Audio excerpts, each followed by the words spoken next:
Assalamualaikum warahmatullahi wabarakatuh. Kembali lagi bersama saya Muhammad Sobirin, mahasiswa Fakultas Ilmu Komunikasi Universitas Teknologi Sumbawa. Apa kabar teman-teman? Saya rasa teman-teman baik-baik saja di sana. Oke, langsung saja. Di sini saya akan berbagi bersama teman-teman materi seputar kepingan kebenaran hak untuk berkomunikasi sebagai nilai universal. Oke, langsung saja teman-teman.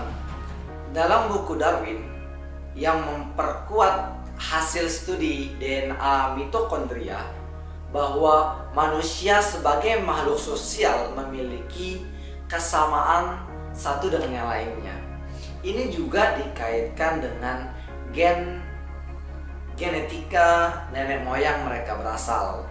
Nah, lalu apa sih hubungannya dengan nilai-nilai universal ini?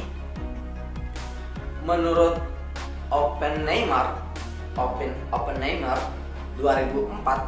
yang menjelaskan bahwa manusia merupakan produk evolusioner yang sama seperti hewan dan akan terus demikian. Kita akan menghargai ini sebelum terlambat.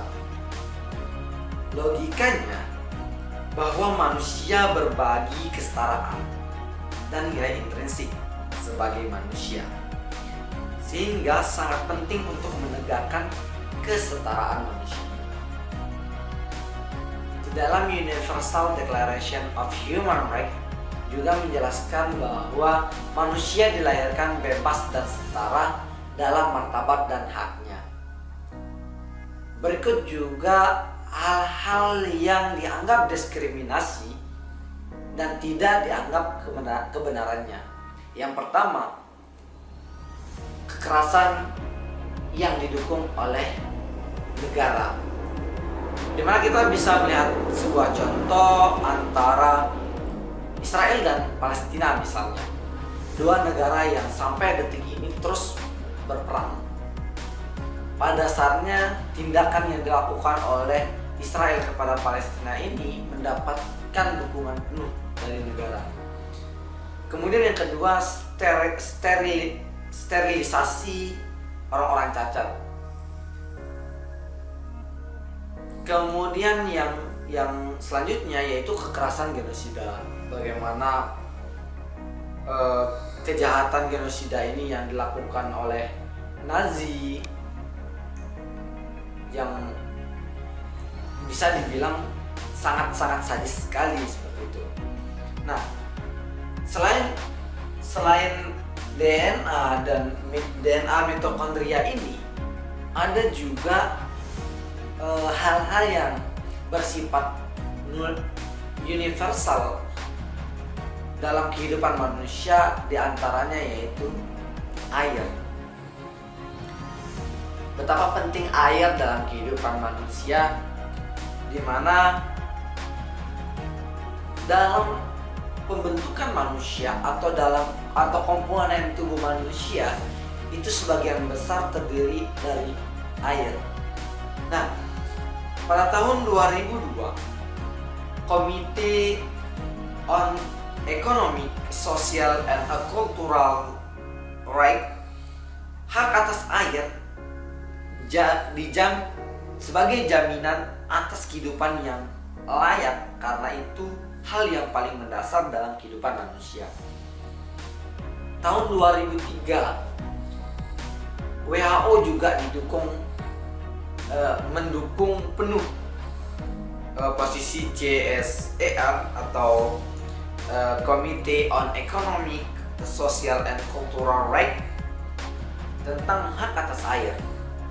Baru-baru ini juga Komnas HAM mencoba untuk mengupas tentang bagaimana pelanggaran terhadap hak manusia atas air ini. 4 juta jiwa masyarakat Jakarta, mereka tidak dapat mengakses air bersih, di mana kehidupan mereka bergantung pada sungai Sedangkan sungai yang ada di sana sudah mengandung banyak bakteri E. coli. Nah, sementara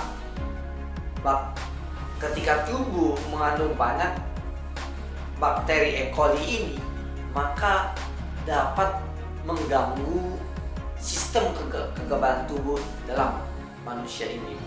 Nah, sehingga manusia rentan terkena penyakit. Nah, sehingga kenapa ini dikatakan sebagai pelanggaran HAM? Pada dasarnya di dalam Undang-Undang 1945 pasal 28H, setiap orang berhak sejahtera lahir batin dan mendapatkan lingkungan hidup yang sehat dan baik. Selain air, ada juga hal yang paling dasar dalam kehidupan manusia. Apa itu? Yaitu oksigen.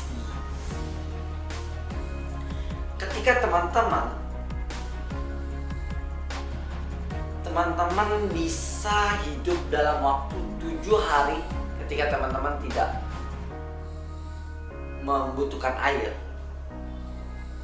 Tetapi ketika teman-teman sudah kehilangan oksigen, teman-teman mampu bertahan hidup hanya dalam waktu 5 detik.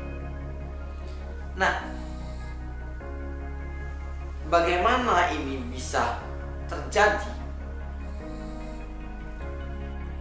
Beberapa contoh di negara Kanada misalnya, di mana masyarakat atau warganya menuntut hak atas udara dan air bersih.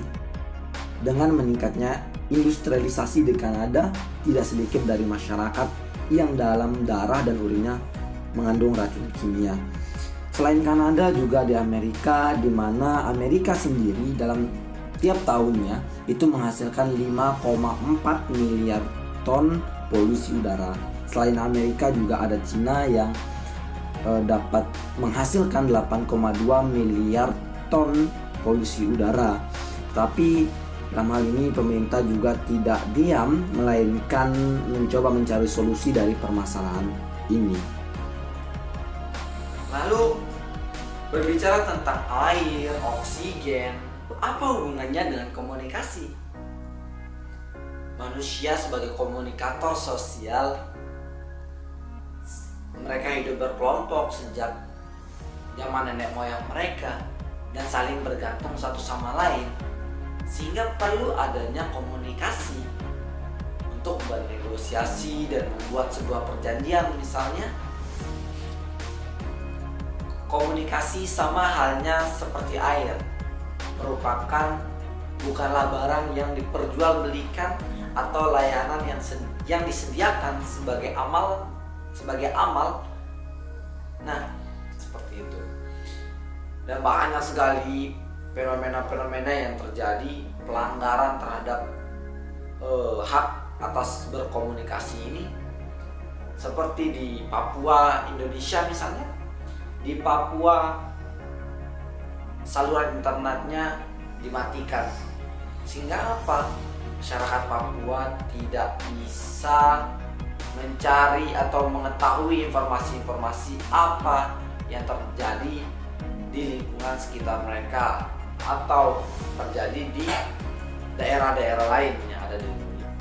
Tetapi ini semua bisa dikatakan sebagai hal yang logis kita terima ketika kita sudah bisa menerima air, oksigen, dan komunikasi ini sebagai nilai-nilai universal. Maka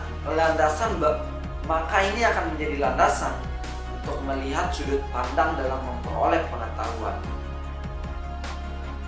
Dalam artian seperti ini, ketika kita percaya atau yakin bahwa hak atas air dan oksigen serta komunikasi itu akan menjadi landasan kita dalam melihat sudut pandang dari pengetahuan ini sebagai nilai-nilai universal.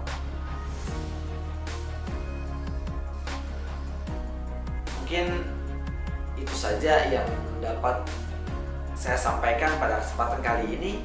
Terima kasih atas partisipasi teman-teman dalam mendengarkan pemaparan materi saya pada video kali ini. Jangan lupa pantangin terus YouTube saya. Sampai ketemu di lain waktu dengan materi-materi yang semakin menarik. Dan Wassalamualaikum warahmatullahi wabarakatuh.